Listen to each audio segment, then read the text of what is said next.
નમસ્કાર, આપ જોઈ રહ્યા છો જેકેએસ ન્યૂઝ ગુજરાતી. વાત તો ભાવનગર શાખાની દુર્ગા વાહિની બહેનો દ્વારા શૌર્ય સંચાલન કરવામાં આવ્યું હતું, જેમાં બહેનો દ્વારા શપથ સંચાલન કરવામાં આવ્યું હતું. દેવરાજનગર રઘુકુળ વિદ્યાધામ ખાતે 250 બહેનો રાષ્ટ્રીય સેવા અને ધર્મ સેવા તેમજ સમાજ સેવા તેમજ વ્યક્તિત્વ વિકાસના હેતુથી તાલીમ વર્ગ ચાલી રહ્યો હોય, જેના અનુસંધાને દુર્ગા વાહિની બહેનો દ્વારા શૌર્ય સંચાલન કરી શહેરના જશોનાથ સર્કલથી ગંગા ડેરી, વીર ભગતસિંહ ચોક, ઘોઘા ગેટ, વિશ્વ હિન્દુ પરિષદ કાર્યાલય, વોરા બજાર સહિતના વિસ્તારોમાં કરવામાં આવ્યું હતું. તેમજ ઘોઘા ગેટ ચોકમાં બહેનો દ્વારા લાકડી દા કરીને શૌર્ય બતાવ્યું હતું. જેકેએસ ન્યૂઝ ગુજરાતી સાથે હિરેન ભાયાણી, ભાવનગર. કલ્પના વ્યાસ, વિશ્વ હિન્દુ પરિષદ માતૃશક્તિ ક્ષેત્રીય સંયોજિકાની મારી જવાબદારી છે.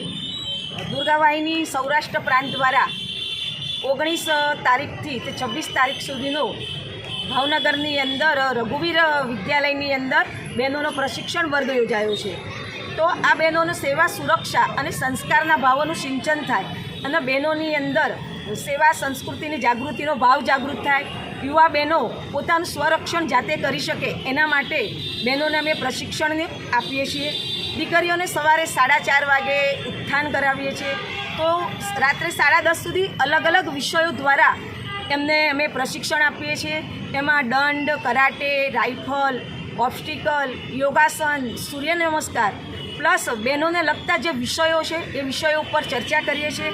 અને ધર્મ અને સંસ્કૃતિ પ્રત્યે 1 કલાક એમને બૌદ્ધિક સત્ર પણ આપીએ છીએ.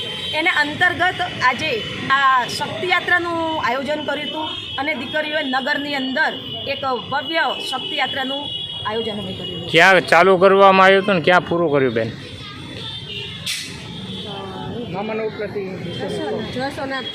જશોનાથ ચોકથી આ યાત્રાનો શુભારંભ થયો હતો અને અત્યારે અહીંયા રૂપમે આ યાત્રા અમે પૂર્ણ કરી. કેટલા દિવસથી બેન કાર્યક્રમ ચાલુ છે?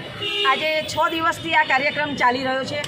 2301 જિલ્લામાંથી 206 પ્રશિક્ષાર્થી બહેનો આવ્યા છે અહીંયા. અને બહેનોનું પ્રશિક્ષણ પણ અમારી દુર્ગા બહેનો દ્વારા જ આપવામાં આવે છે. એના માટે 24 શિક્ષિકા બહેનો છે. વ્યવસ્થામાં પણ પ્રબંધિકા તરીકે પણ માતૃશક્તિના બહેનો ઉપસ્થિત રહ્યા છે. ઓકે બેન.